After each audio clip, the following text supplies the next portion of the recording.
listening to the Narrative Podcast with Halsey Allen. The Narrative Podcast is changing the narrative one episode at a time.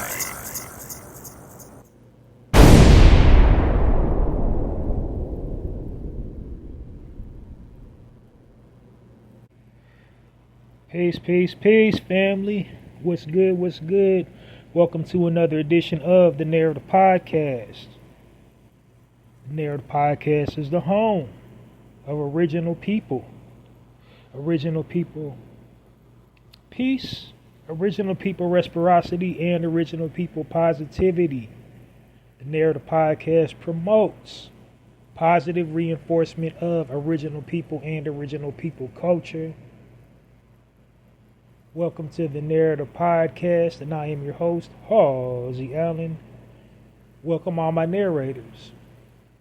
All right, got a pretty decent show for you tonight. Welcome to the Narrative Podcast.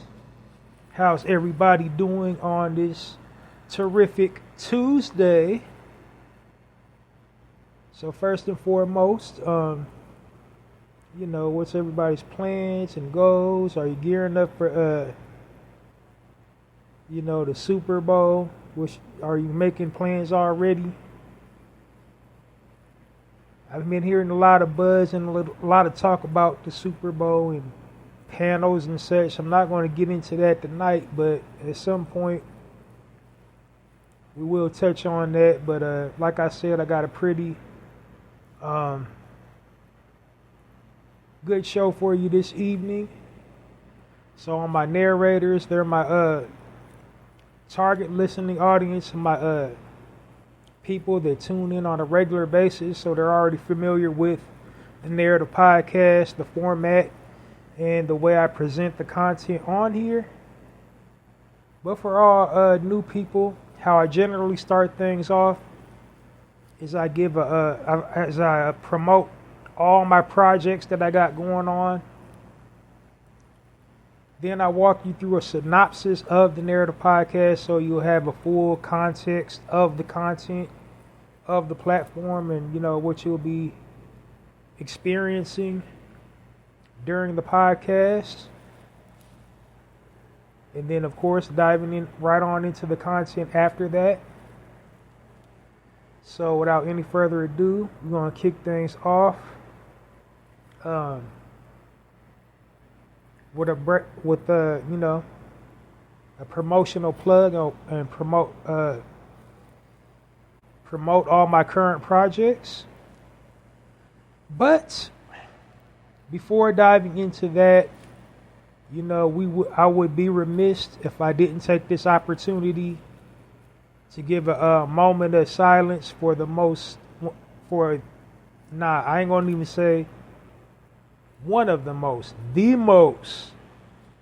prolific, iconic actor this century in the profession of acting has just recently passed. Not just within our community, but just an actor in general. And I don't think there's too many people that will argue that point. How dynamic and adaptable and a versatile skill set he had when it came to the craft of acting. And unless you've been living under a rock, I'm talking about the incomparable Mr. James Earl Jones. He just recently passed. He was 93 years young. So there hasn't been any sources to say the exact cause of death, but it's believed to be natural causes. He was like 93. James Earl Jones definitely did not receive as much roses as he deserved. I personally, for those that listen to my platform, gave him the Narrative Podcast Spotlight 10 a little over 20 episodes ago. And that's a portion of my, weekend format, my weekend version of the Narrative Podcast. In the section I call the Spotlight section, and what I do in that section is I spotlight prominent figures within our community. That's basically a positive reinforcement section. But I spotlighted Mr. Jones, over 20 episodes ago here on the Narrator Podcast when he was living. So it's a shame I never got to actually interview the guy. It's just like, I'm just at a loss for words because he was so just multifaceted, multi-talented.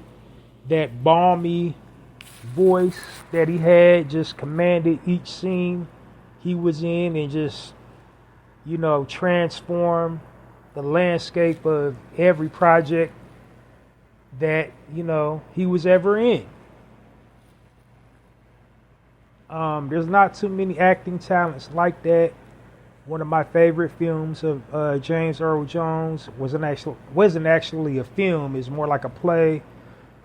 Fences, his, which is trending, going super viral right now, but I liked it even before then. His portrayal as Troy Maxson opposite Courtney B. Vance, like that was just ground shaking theater. Like, no disrespect to Denzel Washington, he definitely did his thing.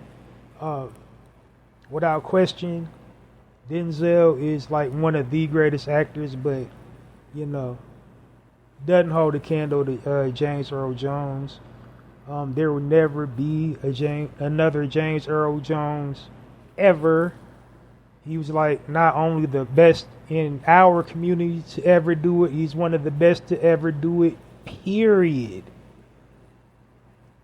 For our community, though, why this is such a devastating loss, because he was just like the visual epitome of masculinity. There weren't too many roles that he embodied that were like effeminate.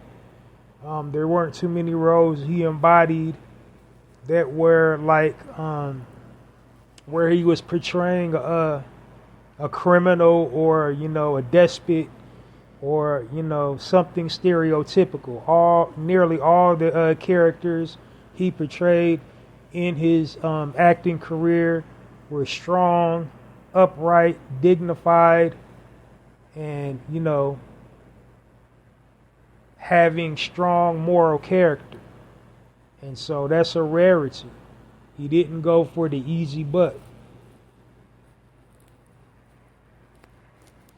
To be back then, he grew up in the South.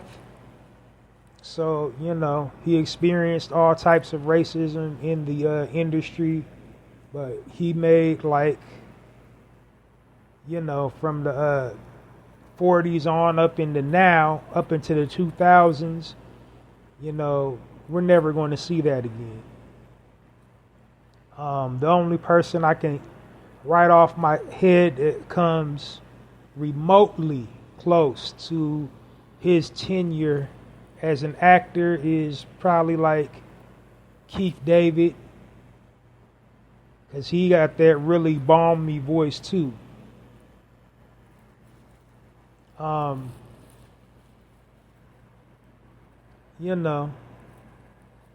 My personal favorites was obviously, like I said, Fences. Another good one of his that I liked was the River Niger.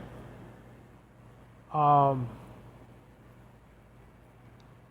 personal one I used to enjoy watching with my now departed mother.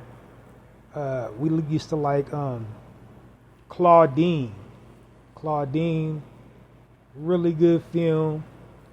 Spoke to our people about that era, and a whole lot of narratives in that film still exist today.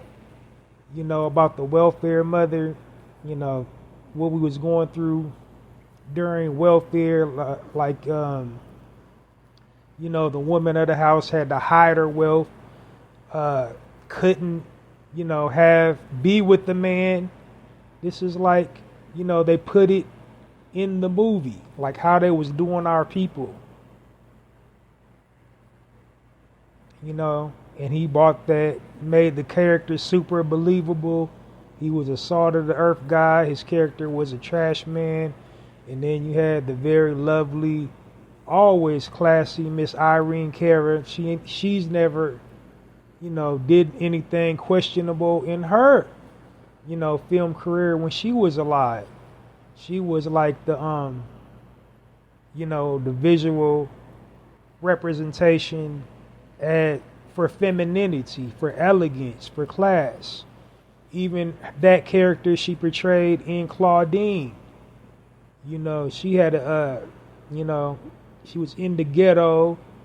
She was riding public transportation to work, but her character still, you know, cared about her outward appearance, her grooming, and still carried herself with elegance and class. And so that's what's missing in the culture is, you know, strong moral fiber. But James Earl Jones definitely embodied that. Not only embodied it, he personified that. The Bingo Long Traveling All-Stars, where he was opposite Billy D. Williams, and that was another great one. And then I'm just naming all my favorite projects, but, you know, the man had a resume out of this world. Another one I like, two more that I really enjoyed. This is kind of like lower tier movies, but he still, in the scenes that he was in, he bought it like no other. Which is like a martial arts flick called Best of the Best. And then it was real kind of corny, and like you're not going to like the overtones of it, the racial overtones, because it's about a white guy in blackface. But Soul Man, his character in Soul Man, like that was epic. Like James Earl Jones has got a history of taking really like crappy movies and like driving over the top. Even his portrayal in Meteor Man, I think that's what really got the tickets sold in Meteor Man, because they had a pretty diverse cast, talent wise. There was a whole lot of people. I think even like in hip hop, you know, Another Bad Creation, I believe that was Big Daddy Kane's acting debut. I believe. I don't know for sure. But all kinds of talent in Meteor Man, but I think he just had a little bite part. They had him in this ridiculous high top fade toupee. But I think his presence in that movie is what gave it enough traction to even get a budget. His attachment to it. Because without him in it, we probably would have never got a glimpse at a black superhero in the early 90s. Because in the early 90s, that movie was needed. Gang violence was at an all-time high in America. There was all kind of geo-social political issues within our community that wasn't getting addressed. Zero to no inclusion in movies, television, etc. Not much has changed, but, you know, James Earl Jones definitely like helped turn the tide and bring awareness to a whole lot of what's going on in the world, and he will be, you know, missed forever. It's like, you know, everybody in America is losing like a father figure right now. So we're going to give a moment of silence to this veteran actor, all-around entertainer, extraordinaire, Mr. James Earl Jones. Rest in power, brother. I was fortunate enough to witness his career from the 80s all the way up until now. So I would have had liked to have met him in life, but that's cool that I got to observe him from a distance. So we're gonna give a moment of silence before I dive into promotion section.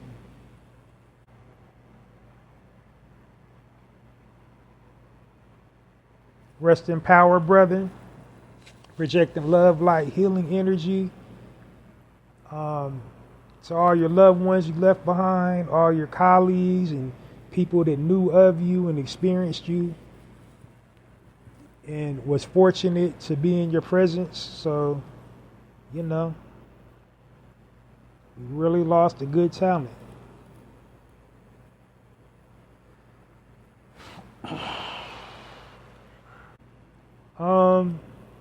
So yeah, starting things off, the first thing I would like to promote is the podcast itself, obviously. The Narrator Podcast. The way you can support the Narrator Podcast is to download this episode and all previously recorded episodes of the Narrator Podcast. And the best way you can do that is to follow me on YouTube and to also follow me on X. And you want to follow me on those two mediums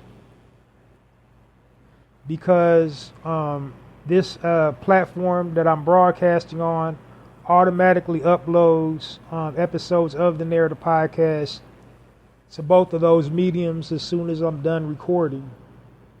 So, for my instructions for YouTube, you got to obviously subscribe to my YouTube channel, which is basically my user channel. I don't have a channel just dedicated exclusively for the Narrative Podcast content. But follow me on YouTube to my viewer channel. I'm Halsey Allen. And you want to click the subscribe button, the notification button all, and you will be notified about the latest upload of the Narrative Podcast. You'll get it in your alerts. And then also to access the episodes of the latest episode of the Narrative Podcast, go to my videos. You will see every last episode of the Narrative Podcast, all in chronological order, provided YouTube, doesn't delete them upon, uploading. On my end, it doesn't show the videos as being deleted. So that's why you need to subscribe to my viewer channel so you can be notified as soon as the video gets uploaded. I don't know if they're taking them down, because I should have way more views than what I got. But I don't think they are, because on my end, it still shows each and every episode. So I'm Halsey Allen on YouTube at Halsey, HALLZY -J -9 lowercase I on YouTube. So that's my handle on YouTube. Subscribe to my viewer channel. Go to my videos and you will see every last episode of the Narrative Podcast, all in chronological order. So download, you can't download it from YouTube. How you can support on YouTube besides subscribing to my channel is to obviously hit the like button, which is the thumbs up button. Comment on the episode, and then share the episode of the Narrator podcast to, whatever platform that you enjoy sharing content to. And that's how you support the Narrator podcast on YouTube. And then how you support the Narrator podcast on Twitter, formerly X, is you go to my Twitter channel, which is Halsey Allen. And then when you get there, I stay good at Halsey Allen. I'm still not sure about, the Twitter alerts, how that works, but if you got Twitter, you should get alerts. And then how it's my page is I have my book titled The Black Card that's pinned to the top of my page. That's how you know it's mine. And that's how you're looking at the Narrator podcast link. The only thing I have besides the Narrative podcast that I upload to Twitter is my poetry from my poetry blog that I'll be promoting a little bit later on. But right now I'm focusing on the Narrative podcast. So, yeah. So when you go over to Twitter, go click the Narrative podcast link. And then once the link is open, you'll see all the options to support the channel. And when you click the link, you should see the Narrative podcast logo, and you should see all the options below or embedded in the logo. So you should see the like button, which is in the shape of a heart. Click on that, the heart-shaped like button. Then next to the like button, you're going to see like a clock. Ignore the clock. And then you're going to see the comment box. Leave me a comment in the comment box. And then next to that, you're going to see like a little cloud. A cloud with the arrow pointing down. Click on that. That's the download button. That's the most important thing to click on. Click on the download button. It's like in the little shape of a cloud. I don't know how else to describe that icon. It's like a little shape of a cloud with the arrow pointing down. Click on that. And then next to that, obviously, is the share button. And then after that, share that episode of the Narrative podcast on whatever platform that you like sharing content to. So that's how you support the Narrative podcast when you're following me on X. One last thing I want to say.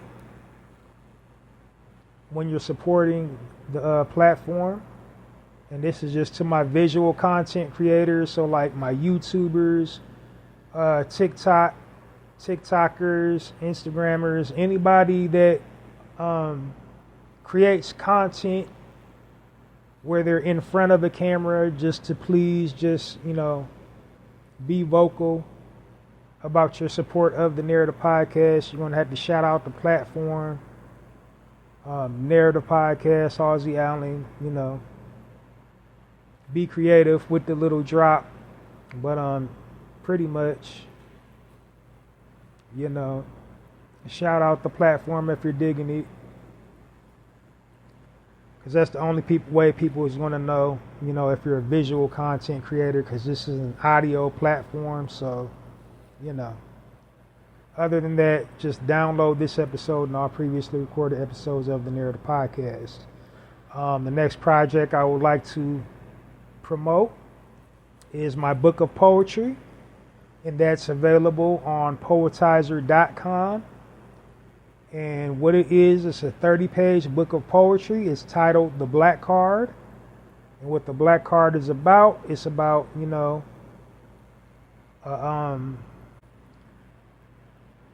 it's like snapshot, a reflective snapshot of our people and our culture, just an all-encompassing, reflective look at us as a people, and also, all the nuances of our culture, everything we go through as a people, both positive and negative, is all, captured in, the 30 poems in that book. So definitely, if you're an original man or original woman, you're automatically going to be drawn to that book. Each piece is going to resonate with you in a special way. The ancestors is pretty much going to call out to you on each page. You're definitely going to, enjoy that literature. It's going to resonate with you on so many levels. You're going to identify with each piece automatically without even fully reading all the way, without even fully reading the piece in its entirely. Like the first 2 or 3 lines is going to get you. So yeah, go check it out. It's available on poetizer.com. Poetizer.com has a virtual online bookstore, and that's where the book is. So go to poetizer.com, go to the virtual online bookstore, type in my title in the search bar, The Black Card, written by me, Halzie Allen, Hallzie, Allen, Allen. And then also,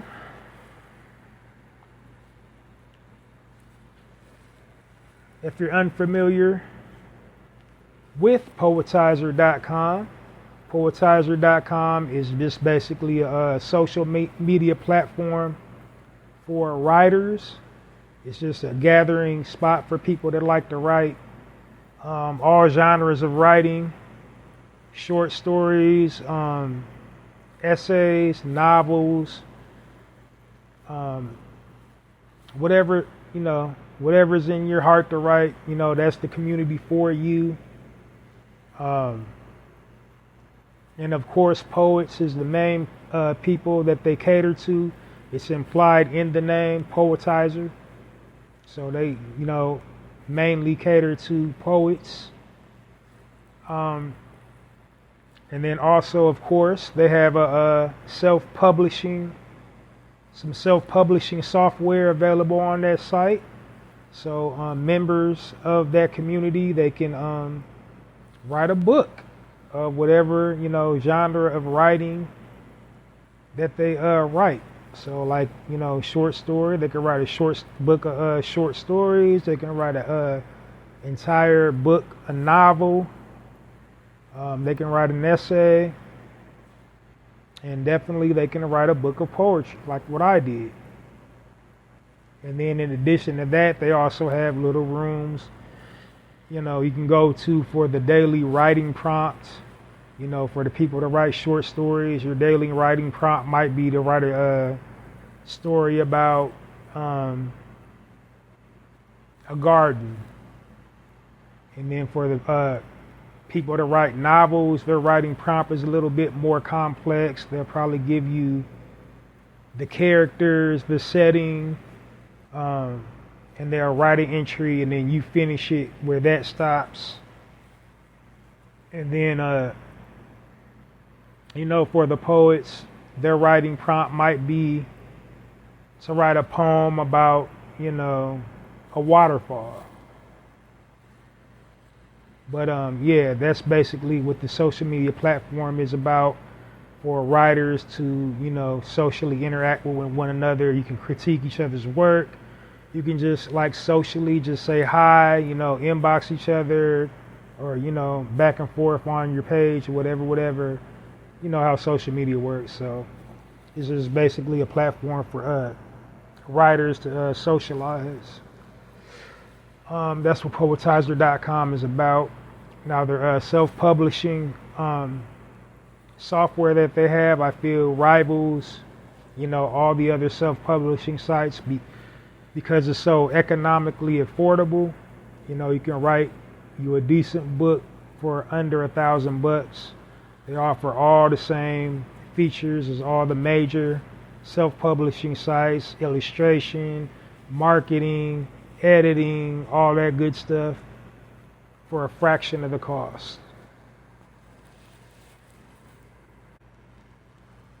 So go check out the Black Card on Poetizer.com. Go to Poetizer.com's virtual online bookstore and purchase my book written by me, Halsey Allen, The Black Card, or get your Black Card revoked. And my last project that I would like to promote is my personal poetry blog on blogger.com. It's called Halsey's Poetry Corner. And what that is a collection of my poetry. You know, I got a collection of poetry ranging from a wide array of topics. Pretty much any topic you can think of. I have a poem that captures the essence of that subject. Pretty much everything in life you can think about, there's a poem on there about that. You know, birth, death, life, you know, all the emotions you can think of, happy, sad, etc., etc. You know, every type of mood you can think of is right on that poetry blog. Another thing about the poems featured on that blog site is they're so relatable, so versatile. Anybody from any walk of life can relate to the poetry featured on that poetry blog. You know, it's for anybody to read and enjoy. Now, I do have like pretty much close to a dozen poems specifically for my community, original people, but for the most part, you know, all the poems on there for everybody. And you know, you're going to automatically resonate, you know, with the poetry on that blog site, and you know, find a little bit piece of yourself in, you know, the first few lines of a piece or in the entire piece itself. Another interesting thing about that blog site, because like I said, you know, I wrote all the poems on the spur of the moment. I didn't contemplate about, you know, the topic of each piece, what I was going to title each piece. You know, they just sporadically came to me. But just, you know, the form of the poetry piece, you know, the how it reads, it is just so specific and intricate and intentional and detailed. You would just be under the impression that, you know, I probably, you know, drafted the poem before I posted it up, but, you know, I didn't. Like I said, they're just sporadic, spontaneous, in the moment. So really great poems on that poetry blog. So go to Halsey's Poetry Corner on blogger.com at www.mrhalseysblogs.com. And the way you support the poetry on that blog site is to share either the link to Halsey's Poetry Corner, which is www.mrhalseysblogs.com, or a poem featured on Halsey's Poetry Corner across all platforms. And, you know, once again, my visual content creators, I would need you to shout out Halsey's Poetry Corner, either a poem on there that you personally enjoy, or the link to Halsey's Poetry Corner, you know, on whatever platform that you create content that's visual. Like, you know, if you're in front of a camera, you know, doing skits or whatever. And then last but not least, for Halsey's Poetry Corner, of course, I have a comment section. There's a comment box under each piece of poetry on Halsey's Poetry Corner. So leave me a comment, write a comment, just say, hey, I like this, or no, I don't like that, or just, you know, whatever's in your heart to write write me, but just leave a comment on the piece on that's featured on Halsey's Poetry Corner. And the best way to do that is sign in with your Gmail account, because it's a Google product. And then of course, share it across all platforms. So Halsey's Poetry Corner on blogger.com. Check it out, read them, support them today. www.mrhalsiesblogs.com. And the tagline for my poetry blog is Halsey's Poetry Corner. Poetry with a passion, poetry for all occasions. When you read the poetry posted on Halsey's Poetry Corner, you will see each and every last piece lives up to that tagline. They're that versatile, that functional, that adaptive. All of them would just resonate with you in a special way. Check them out today. Halsey's Poetry Corner on blogger.com. So that's all the projects that I have to promote. I keep you up to date on all my latest developments.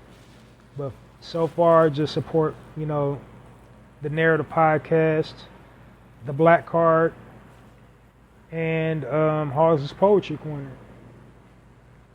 All right, so now I'm going to give you a synopsis of the Narrative Podcast before diving into the content this evening.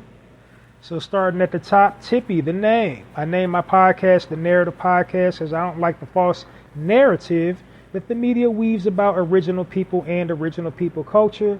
So what I wanted to do to counter the media's inaccurate, divisive,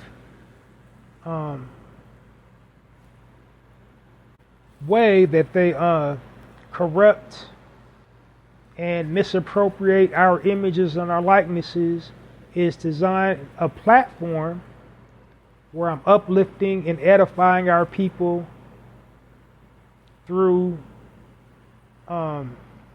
positive frames of reference, and create a space where I'm just normalizing positive reinforcement instead of normalizing degeneracy and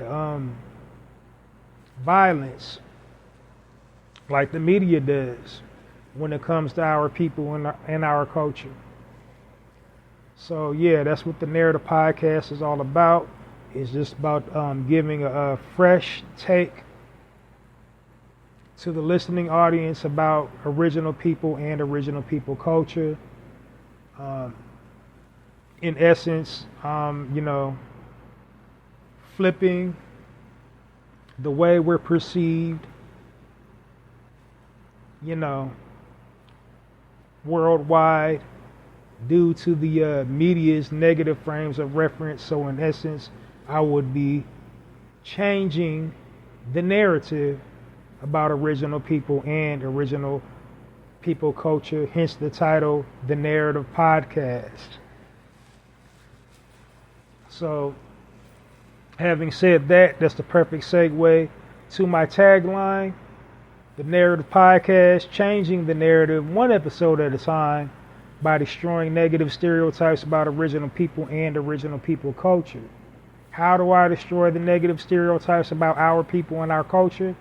By providing positive frames of reference about our people and our culture.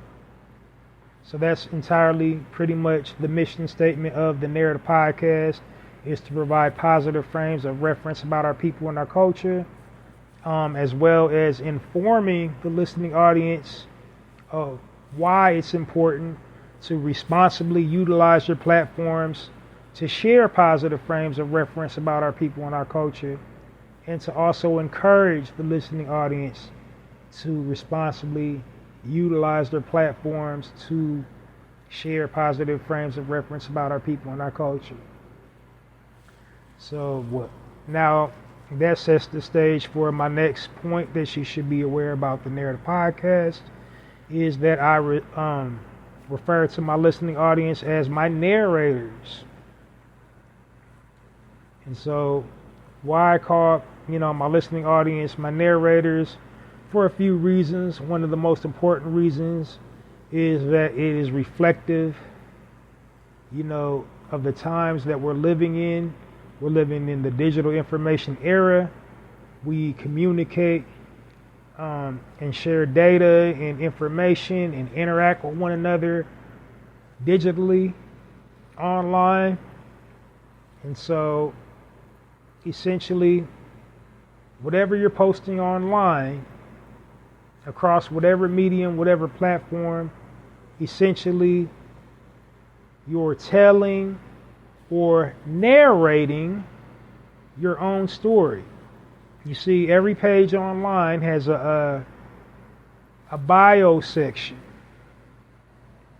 And in the bio section, you tell the world about your interests, hobbies, likes, dislikes, turn-ons, turn-offs, whatever you want the world to know about you, your individual self. Now, if you're, a business, you want to tell the world in the bio section about your product that you're selling. And then after you got your bio section filled out, then you upload visual content reflective of what you entered in your bio section. And, your visual content is the most crisp, pristine, best, visually appealing content that you can upload. It's very rare that people get online and upload the worst possible visual content they can upload to represent themselves or their product if they're a business. They're telling the best possible story of themselves as possible. So that's what I mean when I call my target listening audience my narrators. Just someone who tells or narrates their own story. Because if history hasn't taught us anything, it's taught us this. If you don't tell your own story will be told for you. And currently, as a people, our story is being told for us by the media. And the story of our people is a story of laziness, a story of degeneracy, a story of violence, a story of us being very unpleasant people, hard to get along with, hard to live around, bad neighbors. So we have to, as a people, change the narrative by uploading content visually reflective of our true natures. And what is our true natures as a people? Kings and queens, gods and goddesses of the universe. We're supposed to be, visually appealing in, that sense. We're supposed to be showing strong family structure. We're supposed to be showing a good business ethic, having a strong sense of duty in the community, fixing everything that needs to be fixed, networking, building, unifying, mobilizing, creating, building. Those are the visual references we need to be sharing about ourselves and our communities. We don't have to, use our platforms to, use a celebrity or a famous person as a positive frame of reference.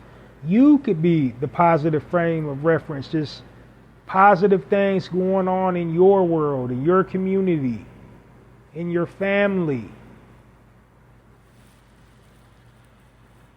You see? if it ain't nothing but just pictures of you smiling and enjoying life, you would be changing the narrative about how our people is perceived.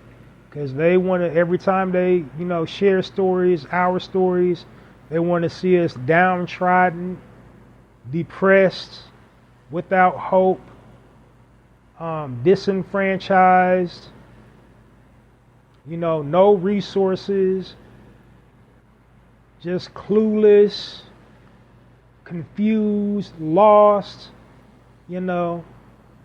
just the worst of the worst you can possibly, share. Bottom of the barrel, doesn't get any worse than us. Those are the images they're displaying about our people. So while we cannot control how people outside of our culture perceive us, how they engage us, how they interact with us, how they react to us, we can't control, our worlds. We can't control the content that we individually are putting out. Thus, we would be telling or narrating our own stories. And that's why I call my target listening audience my narrators. All right. So the next thing you need to know about the Narrator podcast, this is a positive space. I don't engage in any negativity, gossip, slander, name calling, degeneracy, lewdness, crassness, none of that. I don't promote, stamp, endorse anything messy. I try to discourage against all things messy on this platform. I want to make this a positive space, dedicated to, the advancement, progression, upliftment, and unification of original people. So no gossip, no messiness, no slander, 110% positive space. I don't, devote my energy into gossip, and I try to discourage the listening audience to, not devote their energy to messiness and gossip. Because believe it or not, messiness and gossip is like $1 billion a year business. And, unfortunately, it's our people who drive that industry and make it thrive by engaging in messiness online, dragging each other, calling each other names, going back and forth on social media. That fuels that energy. These faceless Fortune 500 company bloodsuckers are raking in the profit left and right from us turning against us. So the way we can upset that, it's not the end-all be-all solution, but it is a solution, is to upload positive content. Because even though the media is ran by evil, wicked people with an evil, wicked agenda, it's still a business. And the first rule of business is supply and demand. They create product based on supply and demand. And if we as a people unify with one another and upload positive content, we'll be setting the tone about how we want our images and our likenesses to be depicted. And thus there will be a demand for that market. We want to be portrayed as intellectuals. We want to be portrayed as, strong, family structure type people. We want to be portrayed as dignified, prideful, upright. Then they'll create a market for that. They'll create content for that demand. But as long as we keep on feeding into these negative stereotypes and stigmas that they perpetuate about our people, then they're going to keep on cranking out content that is reflective of those negative stereotypes. We're going to keep on seeing these bad movies, these bad television shows, reading these bad books, depicting us as gangbangers, as pimps, as whores, as, the lowest of the low.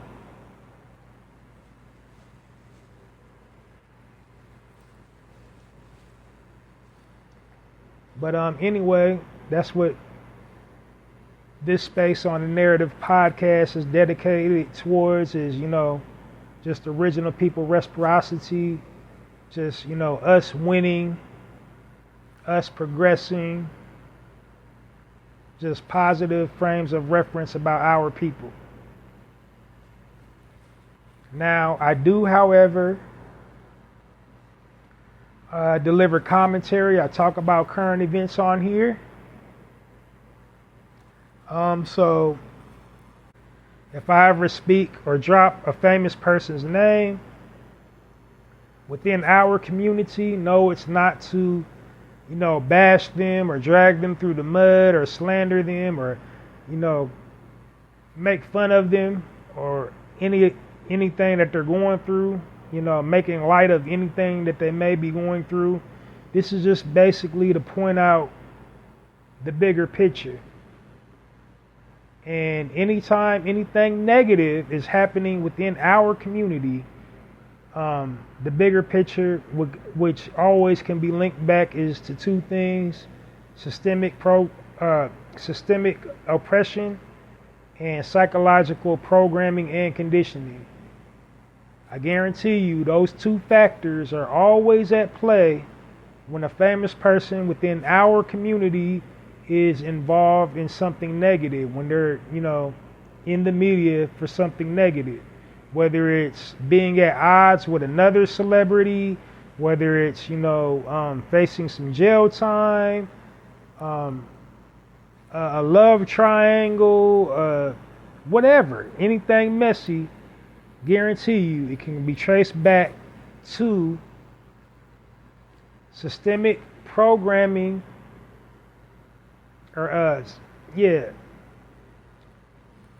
systemic oppression and psychological programming.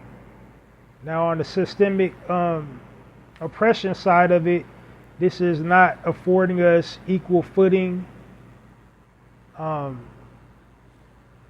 to hog all the resources, not making equitable space for us.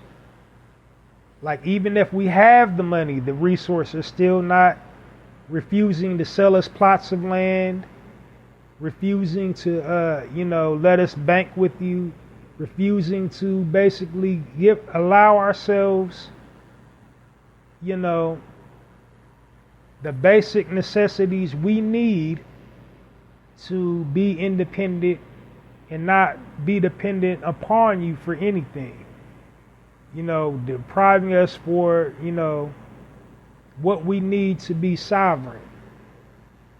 That's on the systemic oppression side of it. And then on the psychological programming and conditioning, they psychologically programmed and conditioned our people to deviate from our true nature. They psychologically programmed and conditioned us to embody the people that are oppressing us. So they get mad at us for pulling a them on them. So when we do something negative, we acting like y'all. That's how you trained us to act. You trained us to distrust each other. You trained us to hate each other. You trained us to fight amongst each other. You trained us to be violent. You trained us to be degenerate. And then when we turn around and pull a you on you, you want to point the finger at us and be like, what's wrong with them? We acting like y'all. That's what's wrong with us.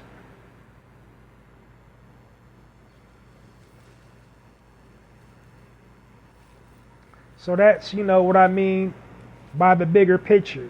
So there's always the bigger picture in whatever, a celebrity's going through. Like, when they're going through something negative, that bigger picture is always there. You just gotta, sift through it, find it, and talk about it. Because they're always, media will always just, have them looking crazy and sounding crazy and just, be like, look at them, hear that, like, look at them, you know what I mean? So it's up to us to just put out that positive frame of reference and always break it down from the bigger picture perspective, like what's really at play in their situation. Now, there's an exception to the rule, and the exception to that rule is my no negativity rule. Is if a famous person in our community habitually uses their platform to make fools out of themselves and fools out of our community on a consistent basis for monetary gain, then I will call said individual out for their treachery, for their buffoonery. But other than that, this is a positive space. I don't judge nobody. I try to keep it positive, keep it pushing, keep it peaceful. Mind my own business, and the business is paying me, and the business that is paying me is being positive. So I encourage positivity here on the Narrator Podcast. Next thing you need to be aware of, this is a time-sensitive platform. Try not to exceed 1 hour per broadcast, and the reason for that is because, it's an all-audio platform. I don't want to repeat myself. I don't want to be redundant with my content. And most importantly, I don't want to bore the listening audience. And the quickest way to bore the listening audience is being redundant and just, talking with no real point. We got all kinds of things to distract us. We got our devices that distract us. We got, the microwave bill, just random white noise, whatever. I don't know what people's houses and apartments and dwelling facilities is like out there, but there's something to distract your attention. So I know I only got a limited time to keep you as attentive as possible when I'm delivering my content. So I basically want to, inform the listener and keep the listener entertained and keep the listener, attentive to the content that I'm presenting to them. I don't want to, just create the space where you're tuning me out or falling asleep or, not into the content. So that's why I try to keep it brief, short, sweet, and to the point. And then last but not least, I refer to my target listening audience as my narrators. I refer to my target listening audience as my narrators because, oh wait, my bad. I said my narrators, I already said that. It's been a long day, you guys. Please bear with me. I refer to my target listening audience as original people. And, the reason why I refer to our people as original people on the Narrative Podcast is because, for two reasons. Number one, it's reflective of our history. And the second reason, to unify us as a people. Now, what do I mean? It's reflective of our history. So when I say we're original people from the historical standpoint, I mean we were and are the original people of this planet. Like all other civilizations originate from us, from our essence, from our physical being, everything, everyone, regardless of where they're at, what language they speak, they came from us. And that can be scientifically proven. In genetics, black is the dominant gene. Our genes was here first. The skeleton of the first being to ever roamed Earth was found in Africa. And guess what?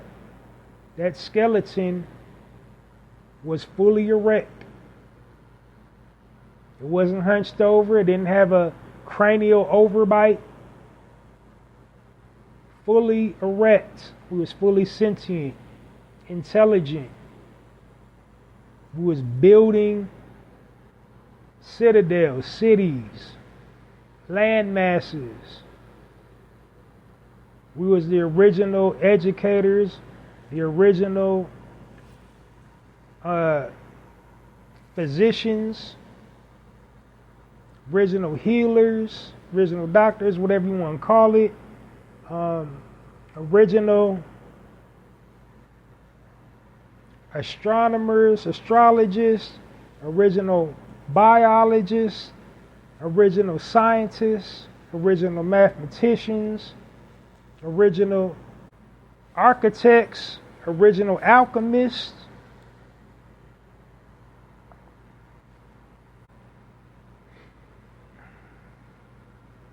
original horticulturists, farmers, whatever you want to, like, we originated everything. There's not too many modern inventions in the modern world that our people didn't invent or originate. It can all be traced back to us. Like every modern day convenience that we now have in the modern world, there was an ancient version of it and our people originated it. Scientifically proven. Fact. 110% fact. All around the board. Everything comes full circle back to our people.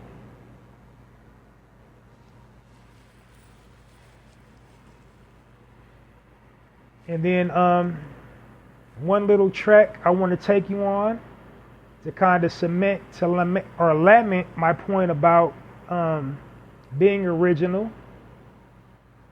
with our original heritage.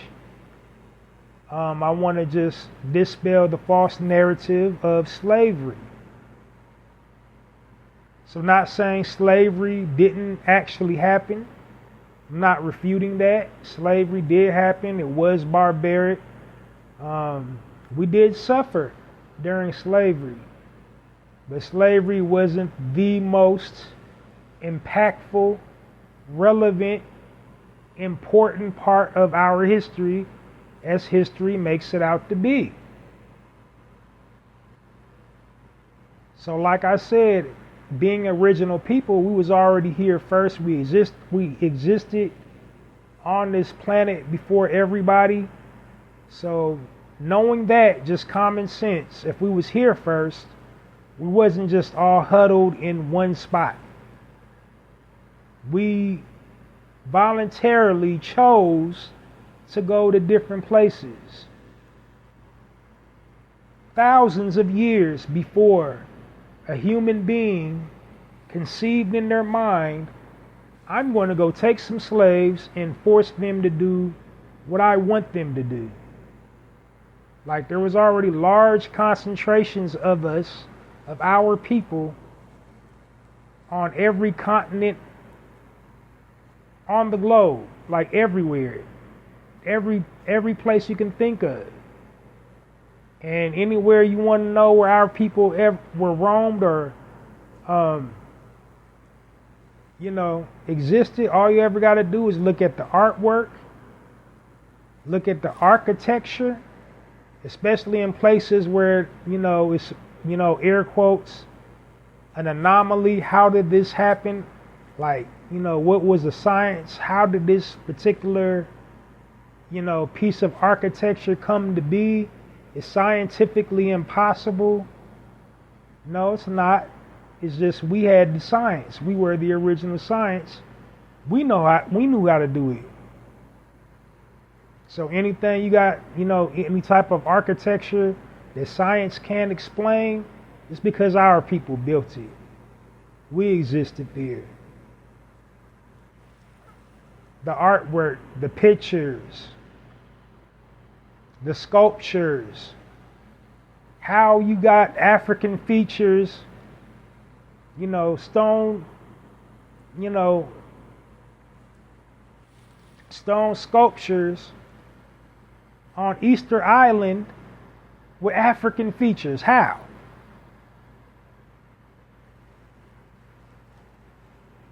Because we was already originally there. Aboriginal people down in Australia. Who do you think they came from? How you think they got down there? Afro anything is our people. Because there ain't no such thing as an Afro nothing.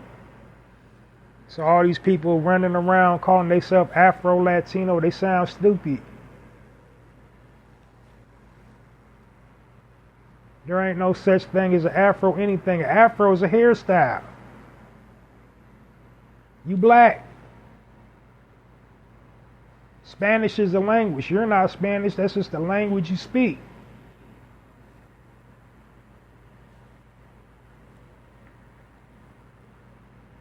And forced to speak at that by the colonizers, by the white Spaniards.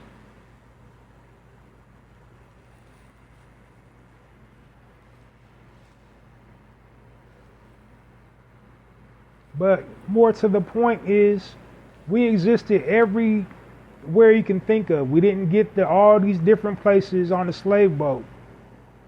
Especially here in the Americas. There's already a very large concentration of us already here in America.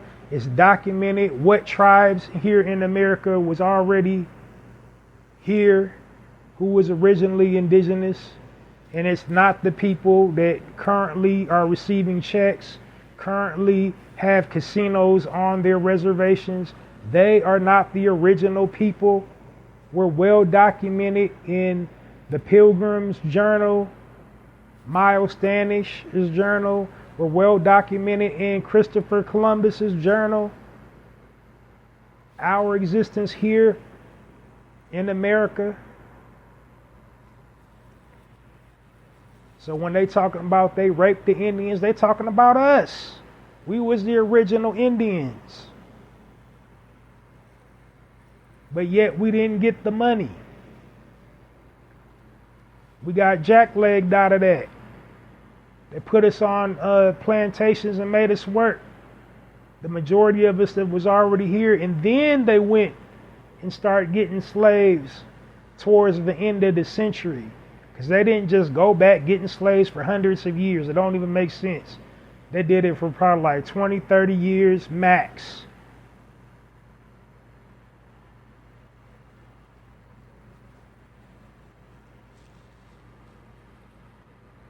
What makes more sense is they enslaved the original, these air quotes, explorers, enslaved the original people of the lands that they visited. That makes more sense than to keep on going to one place, targeting one specific group of people. That don't make any sense. But yet they show us all these pictures and diagrams and just say like y'all all descended from African slaves. That don't make sense, bro. So not saying we're ashamed to be from Africa or offended by the mere notion that we are from Africa. That's just saying, no, we know our history. We was already here. We're not going to let you just tell us anything.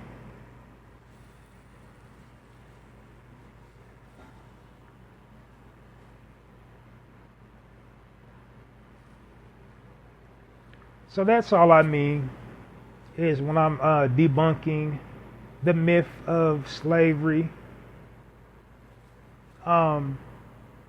They just basically use it as a tactic to keep our minds enslaved. They want to fear-monger us. They want to project this image of the docile slave.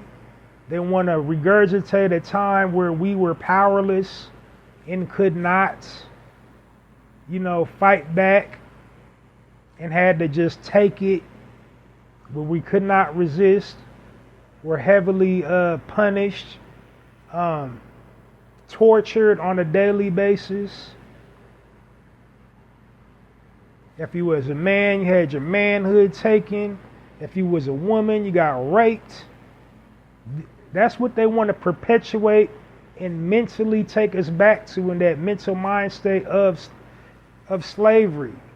So basically they're fear-mongering us by trying to rewrite history and show us what they want us to show us.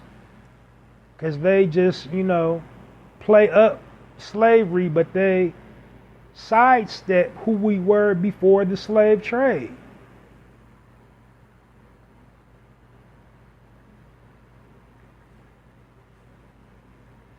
And then more to the point, to cement that point, is just look at how, slave movies are marketed in Hollywood. Those are the highest grossing films in Hollywood. They get the biggest budget to produce a slave film. There's over a dozen slave-themed movies in Hollywood. Why? Because they know the impact of visuals. They know people perceive it as reality when they watch it. They want to implant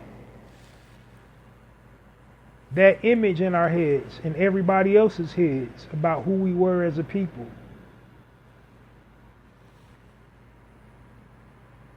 Because we weren't the only people to ever suffer, but yet we're the only people that have movies chronicling the era that we suffered. Because how many Holocaust movies are there about? How many movies are there in Hollywood that did well at the box office about, Japan, when they did Pearl Harbor? How many movies are there chronicling Pearl Harbor or Vietnam? Not nearly as many as slave movies.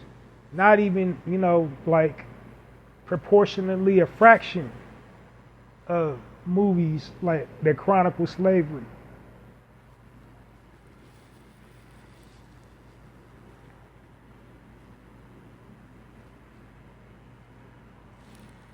But anyway, I got a little long-winded on that. I just wanted to really debunk this false narrative about slavery. And, last but not least, the reason why I refer to our people as original people on my platform is to unify us as a people by coming up with pretty much a universal language for our people, because there are so many different types of us hailing from so many different land masses, speaking so many different languages and believing in different things. But for all the differences that we share, we also share similarities. And some similarities that we share is that, we all have high concentrations of carbon, aka melanin. We can all trace our lineage back to the original point of origin for all civilization. And we all have an unspoken bond. We all vibrate on the same frequency. We all fight against the same oppressor, just in a different way. So even if I'm not from your native land, if I visited your native land, I would instantly lock in with your struggle, with your, with your plight. Just as surely when you come to America, you would instantly see my plight. So, we all have that unspoken bond as a people. But we've been programmed and conditioned to believe another plight, from another point of origin, their plight is worse than ours and vice versa.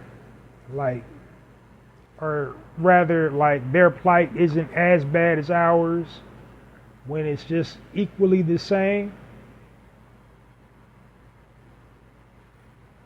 We both equally get mistreated by our governments. We both equally not have opportunities afforded to us. So it ain't no one got it worse than the other. We all, equally got it bad.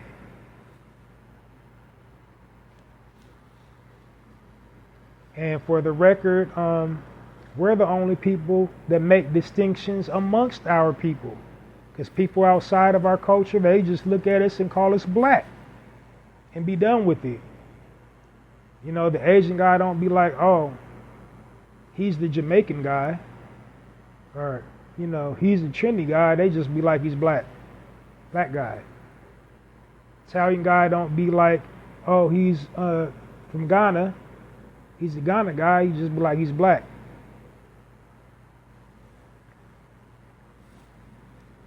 So that's what I mean when I refer to ourselves as original people. What I mean to do is to unify us as a people.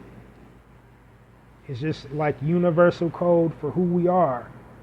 Because there is no division like that. And then not only that, it's empowering and uplifting to be referred to as original. Because there's nothing that really trumps the original copy. Everything was designed after the original. It has to be the first before because what's your measure? How do you know what else will work if there was never the first? And we are the original blueprint for humanity, whether they want to give it to us or not. Literally everything and everyone was designed after our images and our likenesses. We're original.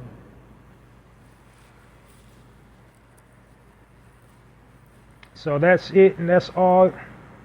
You should be well up to speed and know everything you need to know about the Narrative Podcast.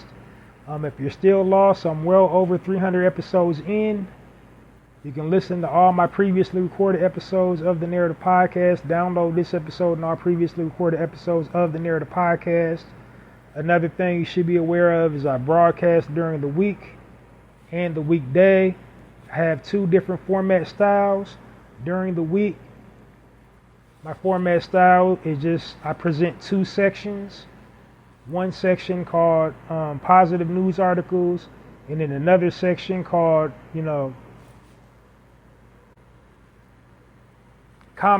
speaking point section. And my speaking point section is just basically, I'm talking about current events. Whereas on the weekend, I have 5 different sections. I'm not going to go into each section during the weekday because it's not the weekend. I'll break it down on the weekend, but essentially I will go into one main difference. My positive frame of reference on the weekend, instead of doing positive news articles, I highlight black-owned businesses. And then I have, of course, 3 other sections in addition to the commentary section. So without any further ado, I'm going to dive on into the content on this weekday edition of the Narrator podcast with my very first section, which is positive news articles. And so, like I said, the Narrator podcast is dedicated towards sharing positive frames of reference. And the reason why I choose to share positive news articles as my positive frame of reference during the weekday is because during the weekday, we're constantly being bombarded with negative news about our people and our culture in the news, in movies, in literature, like newspapers, like all forms of digital media, all of it's negative. So, this is me giving us a brief reprieve of being bombarded with negativity across all digital platforms, because I want to give the positive frame of reference that positive things do happen in our community. They want to just have us believing there's no silver lining, that's all that's happening in our movie is just one continuous sad song, strife, suffering, violence, aggression, depression, oppression. Like, that's just what they want to constantly bombard us with. So to level the playing field, I choose to, use the positive frame of reference with positive news articles. So without any further ado, I'm going to get into this week's positive frame of reference or positive news articles. And my first positive frame of reference, the headline reads, "Nurse on Wheels, Black woman is behind the first mobile psychiatric clinic in the state of Georgia." And the sister's name is Joanne Patterson. She has single-handedly revolutionized mental health treatment in the metro area of Atlanta by establishing the first ever mobile mental health clinic. And the name of the clinic is the Tiny Home Clinic. The Tiny Home Clinic initiative aims to provide cultural and accessible mental health care to residents in that area.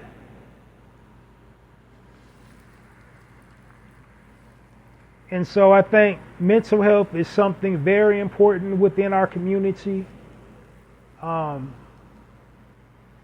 lot of us don't go get therapy because a lot of us, unfortunately, religion has deprived a lot of us from going to get the help that we need psychologically, because a lot of us are psychologically ill, but we don't go get the help that we need for our trauma that we've been,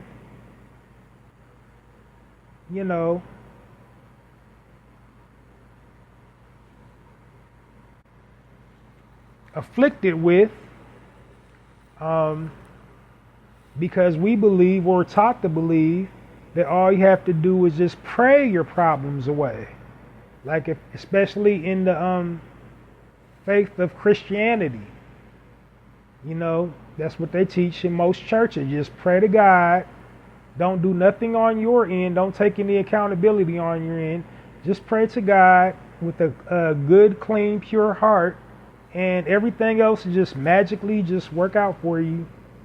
That's what we're taught in our community. Don't take any self-accountability for your finances, for your mental health, for your whatever vice or thing you're grappling with.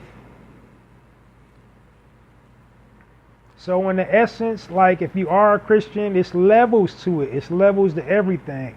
To get the divine healing that they claim there is in the Christian faith, you have to be at the divine healing level. And that's the problem. A lot of us ain't at the divine healing level. But we keep on going to that church every single day trying to say divine prayers is not going to get answered because you're not at the divine level to get the prayer answered.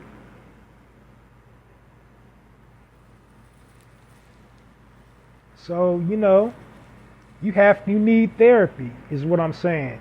A lot of us need therapy. We are the people that has literally had everything done to us, taken away from us. We've been like medically experimented on. And just like I started off the segment, they psychologically torture us with this media. They're playing games, playing with us in front of our face with the systemic oppression. So yeah, a whole lot of us is thrown off. And we need those mental health services because a lot of us have an extreme amount of mental health disorders because of, everything we've gone through as a people and because of our diet. Diet, makes up for a lot of that. A lot of us live in food deserts. So, that's where a lot of our mental health issues as a people come from as well.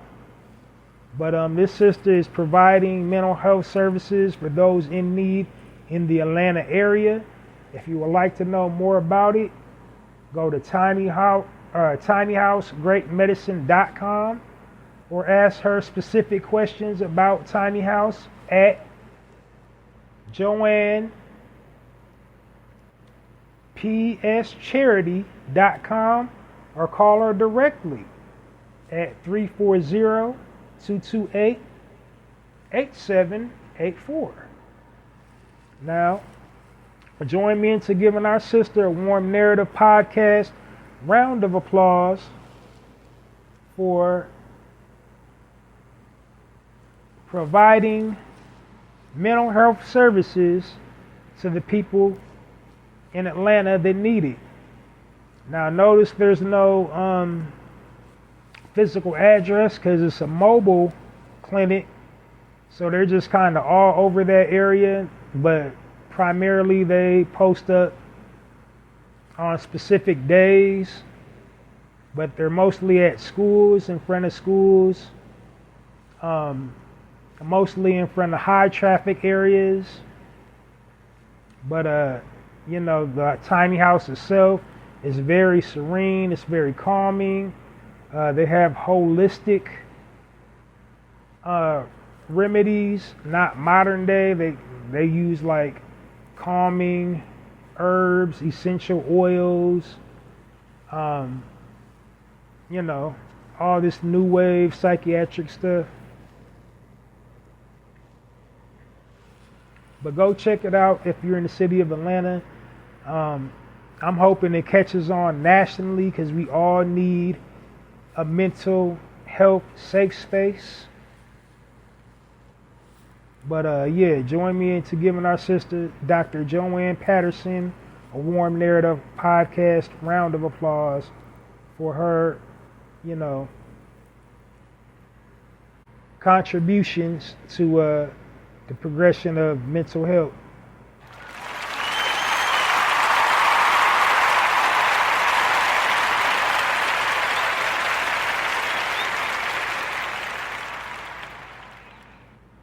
All right. Up next on this weekday edition of the Narrator Podcast, the next positive news article, the headline reads, Black teen made history when he became the youngest store owner at a South Carolina mall.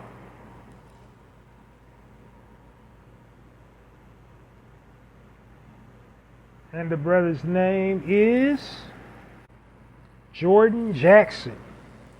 And the name of his former store was called Birch and Penn. Now his store was located in South Carolina in the North Charleston area. So he was only in business for 1 whole year, but that 1 whole year, that's still impressive. He doesn't see the closure of his business as a failure, but as an opportunity for a fresh start. He's always been into fashion. He's always, had air quotes what the young people call the drip. People always look to him, modeling their looks after, the looks he was putting together for himself. So, to get his own store at age 19, that's an accomplishment within itself. Even though it's not there anymore, he's taking the time to get stronger, analyzing what he did wrong. And I know if he still got that in him, something bigger and better is right around the corner. So that's a learning, the learning process is a long one.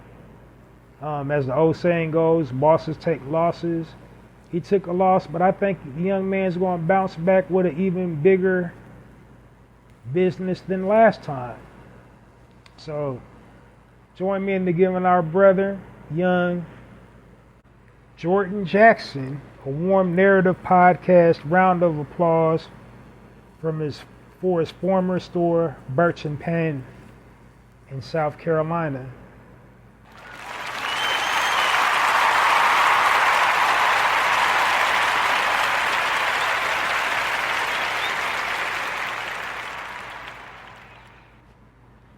All right, moving right along. Next positive news article on this weekday edition of the Narrative Podcast.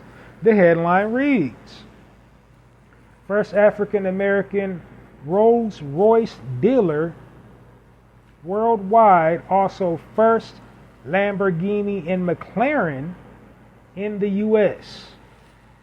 And the brother's name is Thomas Moorhead. Thomas is a former educator. He pivoted to the automotive industry in 2001.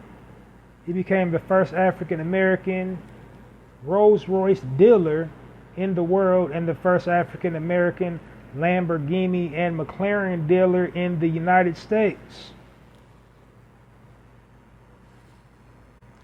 To achieve this feat, he entered several dealership training programs and used his commission money that he accumulated over the years to open his own dealership in 1988. And the name of his business was called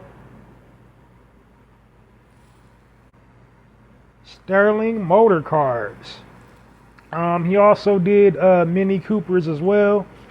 When the Mini Cooper rage was all the rage, he sold those too. If you want to know more about it, go to sterlingmotors.com to read the full range of his services that he offers at the dealership. So it's big money on the table, so don't go there if you ain't got big money, because he's doing Lambos and McLarens and Bugattis. So if you ain't got Lambo money, Bugatti money, and Rolls Royce money, don't go over to their website for nothing. But for those that got it like that, you want to go check out Sterling Motors.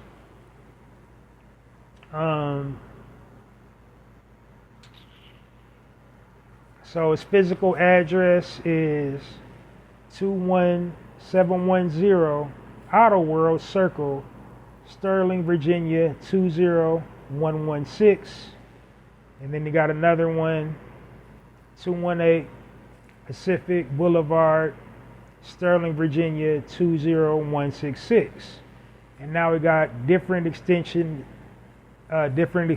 for different cars that he specializes in. So if if you got Lamborghini money, hit him up at 571-777-0471. If you got Rolls Royce money, hit him up at 571-777-0471. 620-6839. If you got Bugatti money, hit them up at 571-298-6055. And once again, that's Sterling Motors. Or Sterling Motor Cars, my bad. So let's join me into giving our brother Thomas Moorhan a warm narrative podcast round of applause for Sterling Motor Cars.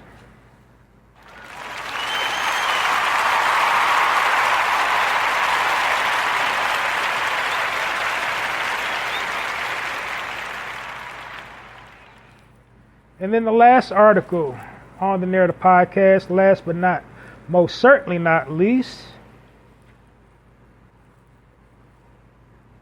last positive news article for this weekday edition of the Narrative Podcast. The headline reads, Black animated serials Super CJ surpasses 99.4 of YouTube channels in 6 months. The Super CJ animated series at Just Like Me TV took in a whopping 100,000 views per episode on YouTube in only 6 weeks. And this was made possible by a brother by the name of Yaba Baker, Y-A-B-A Baker, B-A-K-E-R. So what it is just about a character named CJ. He's just a little child, but he's tackling, pretty much, he's using, I believe it's called a euphemism. He's like making it be a child, but make it appealing for young youthful people. But air quote CJ, Super CJ is just tackling, things that we encounter as original people on a daily basis, through the lens of a child, and he makes it digestible like that. So the types of things you would go find on his YouTube channel is just basically he's giving parenting tips, life hacks, and then also building wealth. So that's just to name a few. So go to his YouTube channel. Just go to YouTube and type in Just Like Me TV in the browser, and his channel will pop up. And then, of course, go to the description box. You'll see all the projects that he got going on. To support, he got a Patreon channel, Just Like Me. Patreon.com/justlikemeworld.com. And then he got a online shop justlikemeworld.co, not .com. You got Amazon books. You got Super CJ, strongest in the world. Super CJ, that's the name of the title of the book, Super CJ, strongest in the world. And then you got a book called Princess Brianna, also available on Amazon books. So go check that out. Check it out. Support Super CJ. Just Like Me TV on YouTube. And join me into giving our brother Yaba Baker a warm narrative podcast round of applause for a Super CJ series. Try saying that 5 times fast.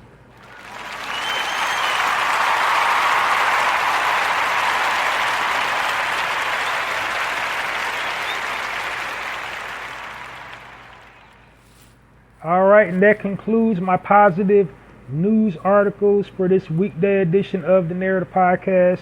Now we're shifting into my commentary section, which I refer to as my speaking point section. And after that, we're going to wrap it up and dip up out of here.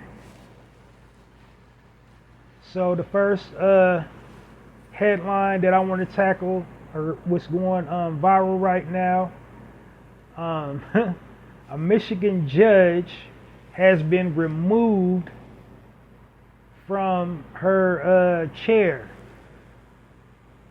by the Oakland probate judge, or by the Oakland Supreme Court. So this lady's name is Caitlin Ryan. So as the story goes, basically she went on a racist rant where she was saying racist things. The racist thing she said was black people are lazy, and then she also said some homophobic slurs. Now the article didn't say what the homophobic slurs were, but it did go on to to name the person who exposed her behavior. This is a guy by the name of Edward Hutton, Hutton. I believe I'm pronouncing his name correctly.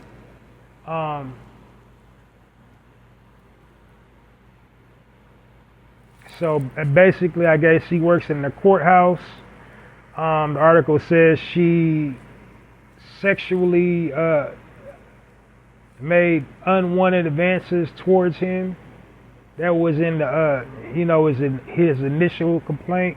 He filed a whistleblower's complaint, and then I guess he got her on audio. Because when you file a whistleblower's complaint, it's a really long investigation. They want you to be very detailed and specific with your complaint. So any type of evidence you got, you need to present it. And what they want when you file a whistleblower's complaint is they want consistency. So when you're talking to the investigator online, what happened, the date that it happened, witnesses, detailed chronological account of the events in question. And it can't be like, you can't be stopping and thinking about it and trying to recall. You have to know it, or they're automatically going to kick it out. So, initially, when this guy wasn't told, when he filed his whistleblower's complaint, he listed that, her sexual advancements onto him in his complaint. And they took 3 months to investigate, and they pretty much probably dismissed it the first time. And when you file a whistleblower's complaint and they dismiss it, you got a chance to rebuttal. And so I'm guessing he followed up with the rebuttal and submitted the recording of her saying these racist things and these homophobic slurs. And so now the Judicial Tenure Committee has been notified, and she's currently under investigation. So she's been removed from the bench, and then now she's facing a trial to get disbarred. So like, she can never be a judge again. She can never practice law anywhere in the United States ever again if disbarred. Can't practice law, can't give legal advice. She can't even work at a legal law clinic, a free law clinic, if she gets disbarred.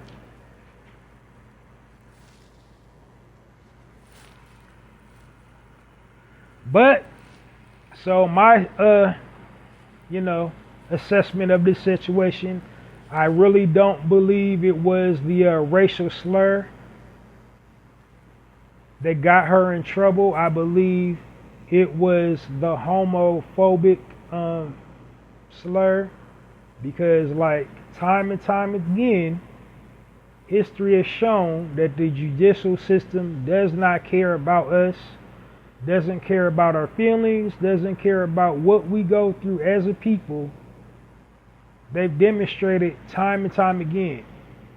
But if you say something on any platform against somebody, you can't even say it without getting sued or getting demonetized or some type of backlash. I just say the letter community.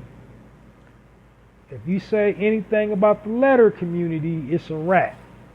It's a wrap. You're a done data. If you say anything about the letter community or the tiny hat community, you're done. You're finished. But you can say anything and everything about our community under the sun. You can call us N-word, hard R, monkeys, you name it. No dire consequences for violating or disrespecting our people. None. But if you call somebody a derogatory slur for a homosexual, you call them that F-bomb, you're done. You say, a racial slur or something anti-you-know-what from the tiny hat community, you're done. But our community, they just go,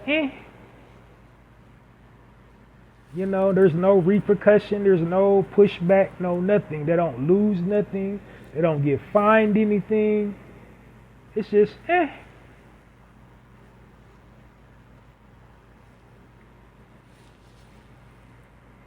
So that's really all I got to say about that. It's a darn shame. The only reason why that lady's really actually in any trouble at all is because she made the homophobic slur, not, the racial slur. I don't believe it was for the racial slur. I believe, she's losing everything because of the homosexual slur.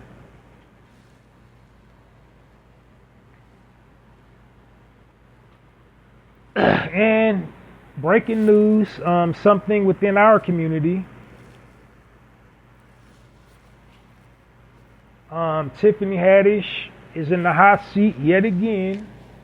Like, when is Tiffany Haddish never not in the hot seat?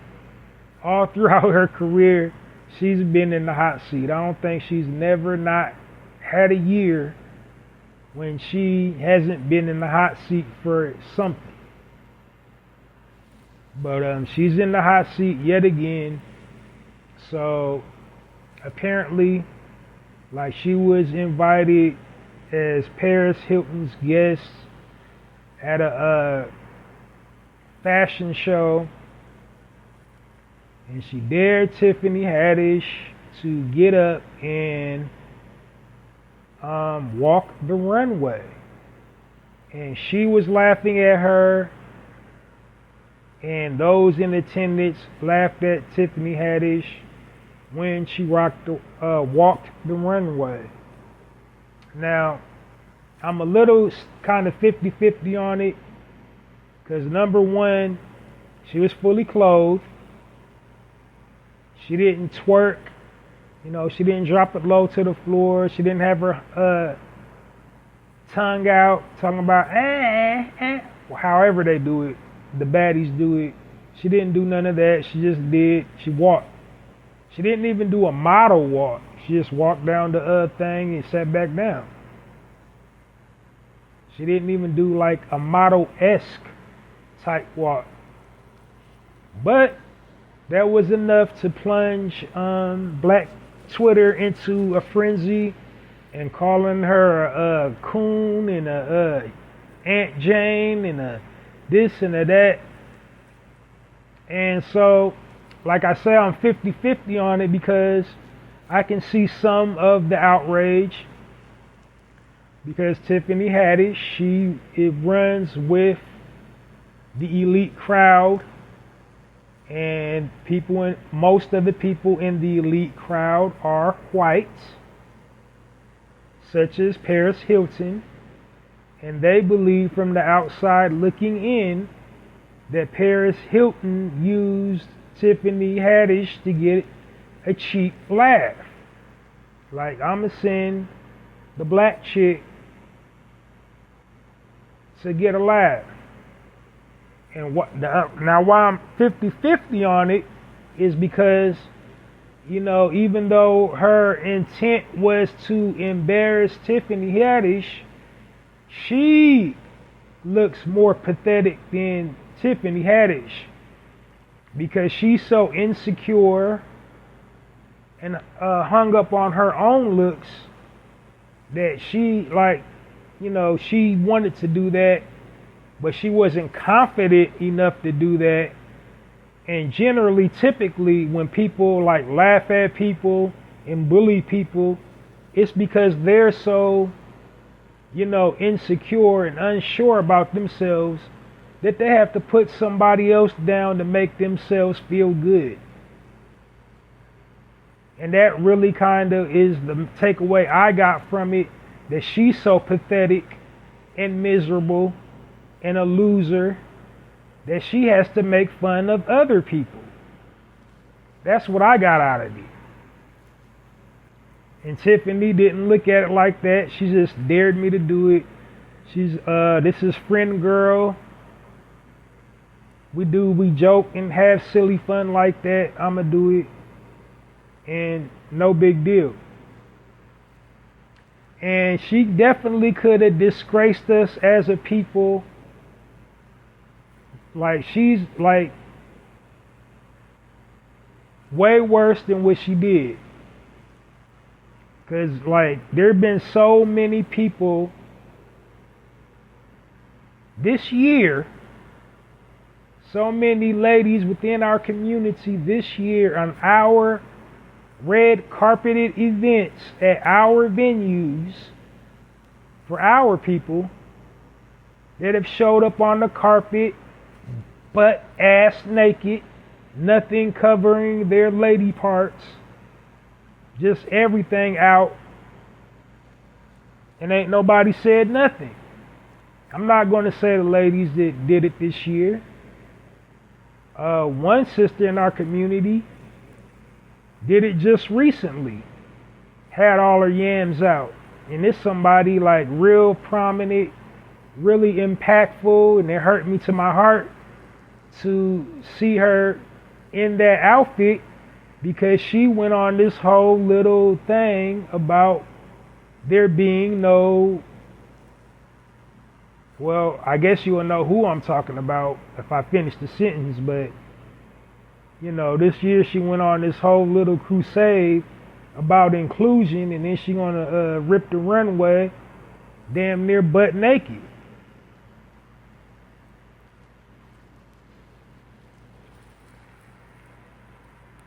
So that definitely took away from her message. She got young, impressionable ladies looking up to her just like she wanted when she was that young. She wanted somebody to look up and say, be proud of, like, and see herself in that person. But like all the ladies that our young ladies got to look up at ain't got no clothes on. You know, that's who they looking up at. Young, impressionable girls, our young ladies, 14 through, you know,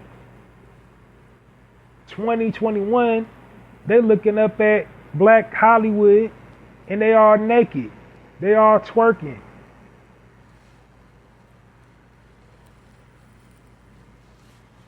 So I'm gonna cut her a little slack.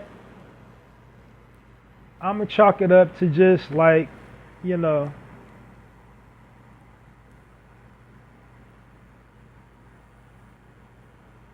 I'm gonna chalk this one up to ignorance. Because if you know better, then you do better. And clearly she don't know any better. And another thing, when people be going hard on Tiffany Haddish, because she has this, you know, exhibited behavior that when she gets around them folks, you know, she's exhibited some questionable behavior, like, you know, like acting like a trained monkey.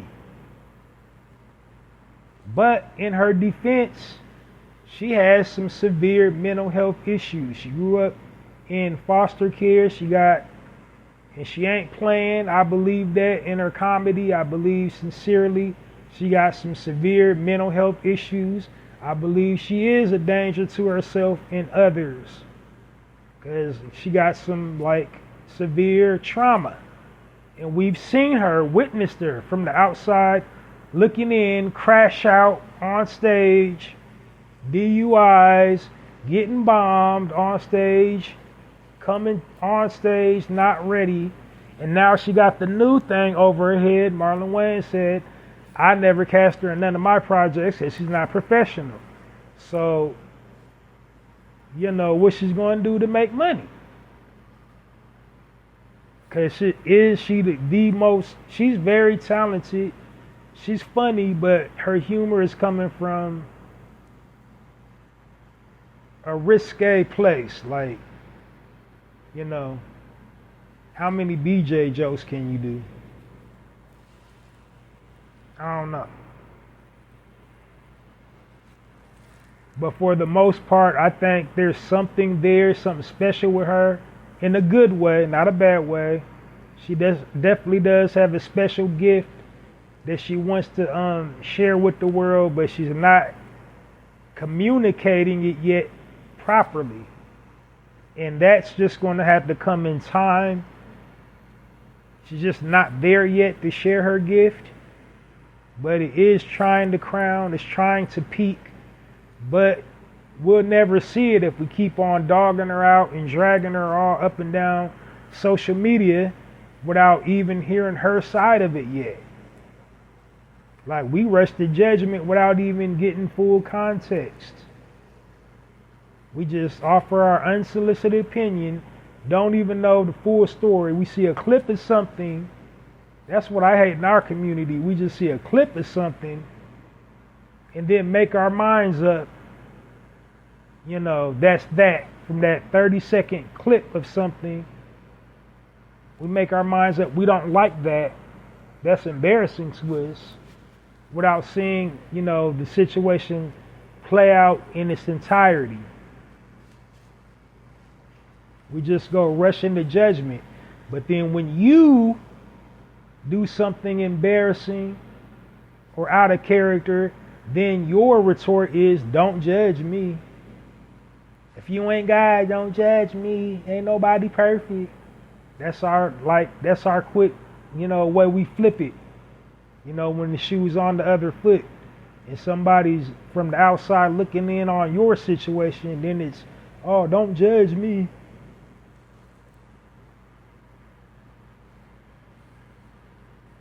But yeah, she's done some questionable things.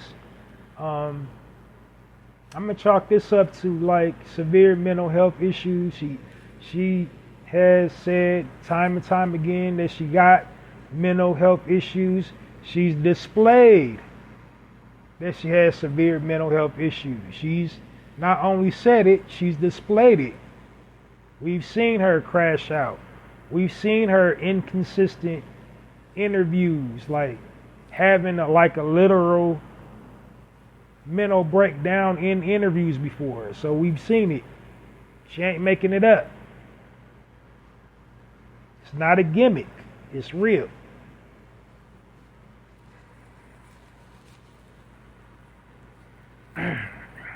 But yeah, I just like in closing, I would say, you know, I think we blowing it way out of proportion.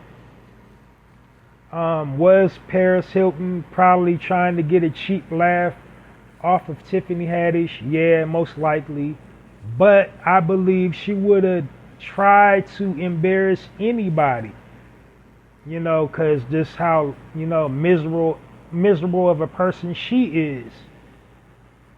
I believe she would have tried to embarrass another Caucasian girl like that.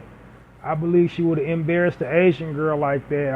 I believe she would have embarrassed an Italian girl like that. I don't believe she singled Tiffany out just because she was a sister. I believe she's that miserable that she would pick anybody to try to, throw them under the bus. Because if you've noticed, I don't even believe Nicole Richie is her BFF anymore. Nicole Richie done distanced herself from Paris Hilton. They ain't been sighted together nowhere in quite a while. They're probably not even friends no more.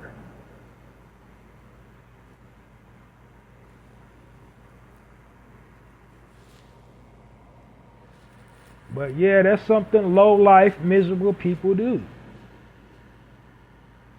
And I believe she did that because secretly she wanted to go up there and walk down the runway, but she's not body confident. She probably regurgitates every meal she eats. She don't feel pretty. She don't feel good about herself. So she got to try to ridicule other people. So that's what that was. But we got culturally offended because white people got a history of doing that to us. Try to, make a joke out of us, make light of us every chance they get. Half the stereotypes we have within our community is because white people made it a stereotype. White people made, eating watermelon a stereotype. Like watermelon is one of the most healthy things you can eat in the entire world, especially if you're a melanated person. It rehydrates you, supercharges your cells, resets all your vital organs. But we have a stigma about eating watermelon in public because white people done turned it into a stereotype. And the reason why they turned it into a stereotype is because only we had the knowledge to properly cultivate the melon, which was a high grossing crop back in those days, and they couldn't figure out how to grow it. So, to mess our money up, they made a negative stereotype out of it. If you like watermelon, you must be a darkie. And then they come up with the dark-skinned person with the pale lips eating watermelon.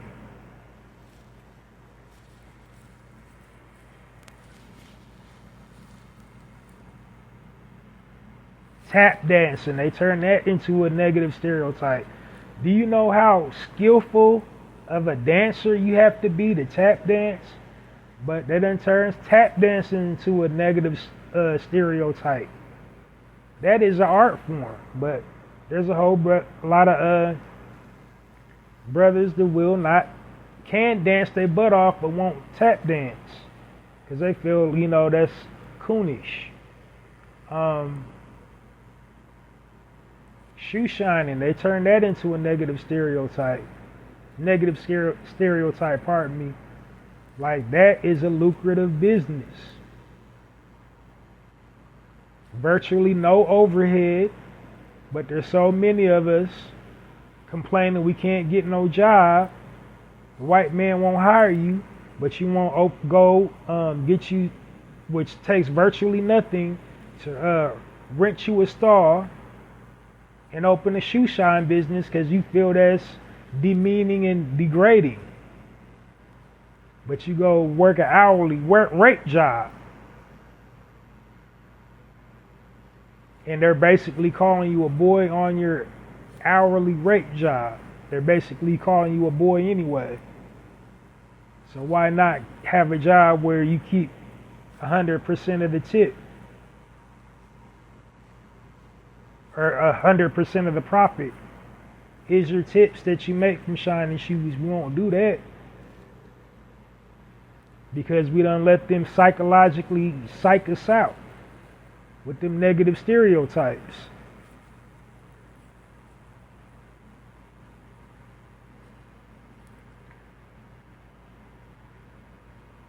But yeah, just summing my point up.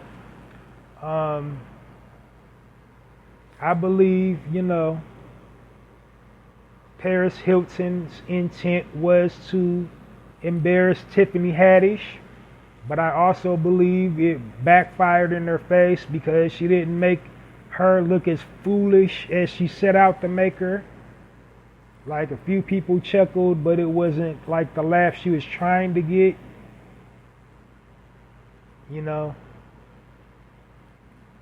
So I got faith in her. I believe she'll figure it out once and for all. She'll get her lane. And you got to also remember she's like not 40 yet, so she's still relatively a young lady.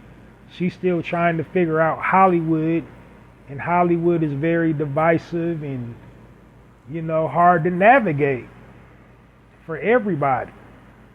So if you don't have nobody in your corner, no support system, nobody congratulating you, nobody wanting to see you win, so of course, you're going to do things where you fall on your face and look the way you look in public to the world.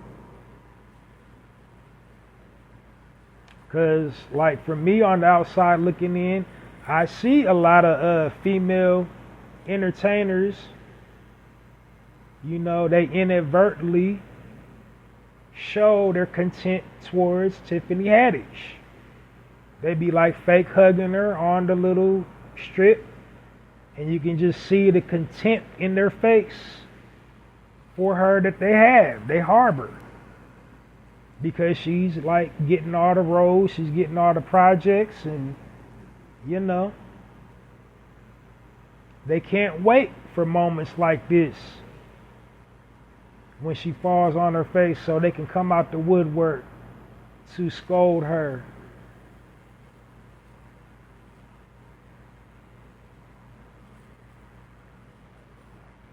But yeah, so lesson learned. It's one of her many lessons. Chalk it up to like lesson number 300. Never do that again, Tiffany. And lesson learned. Water under the bridge, spilled milk. It is what it is. I don't believe, that was her intent to be Paris Hilton's entertainment. I don't believe she thought of it, nothing like that. I don't believe she thought in her mind she was trying to exploit her. She dared her to walk down the runway. She walked down the runway. And what? I don't get the outrage.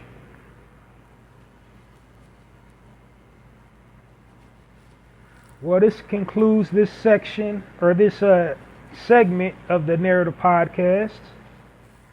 Tune in to me all this week for new episodes of the Narrative Podcast. I'll probably do another one tomorrow and another one Thursday, or tomorrow and Friday, one of the two. But tune in to me for new weekday episodes of the Narrative Podcast for the rest of this week. And then this weekend for a full edition of the Narrative Podcast. And remember to download this episode and all previously recorded episodes of the Narrative Podcast, wherever each podcast information from. And that's it. Thank you all for supporting me. And remember, share episodes of the Narrative Podcast as well. Leave me comments. If you're a visual content creator, shout out the Narrative Podcast. Offer me some feedback in your, visual content creating. Whether you're a TikToker, a YouTuber, or whatever, give me some feedback. Holla at your boy, mess with your boy. Join me this weekend for a full episode of the Narrative Podcast. Join me all this week for new episodes of the Narrative Podcast. Download this episode and all previously recorded episodes of the Narrative Podcast. R.I.P. Mr. James Earl Jones. R.I.P. our brother, Fat Man Scoop, R.I.P. Roger Fortson, R.I.P. Sonia Massey, R.I.P. Devontae. Pardon me, I said Devontae Jackson. I meant Devontae Mitchell. It's important to keep all them brothers and sisters' names buzzing, because if we don't talk about it, the perpetrators of their crime will not be persecuted to the full extent of the law. So I know we got a lot of stuff going on. Stuff happens every single day, but we gotta stay vigilant, stay on the crusade, stay on the grind. We gotta stay banded. We gotta stay united. Us working together, we will change the narrative. I'm changing the narrative I'm changing the narrative on the Narrative Podcast, one episode at a time. And I'm asking you to help me change the narrative by becoming a narrator. And while I'm changing the narrative on my end, one episode at a time, as a narrator, you can help me change the narrative on your end, one social media post at a time. Until next time, Halsey Allen, the Narrative Podcast, signing off. And it's like that.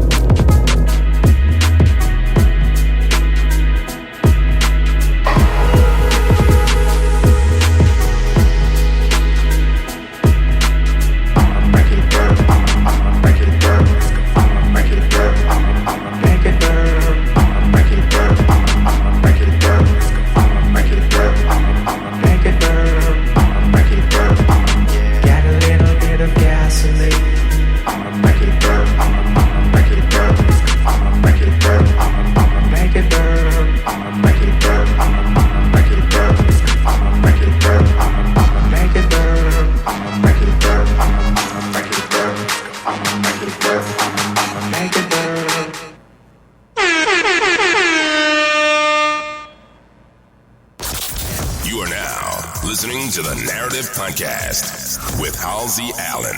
The Narrative Podcast is changing the narrative one episode at a time.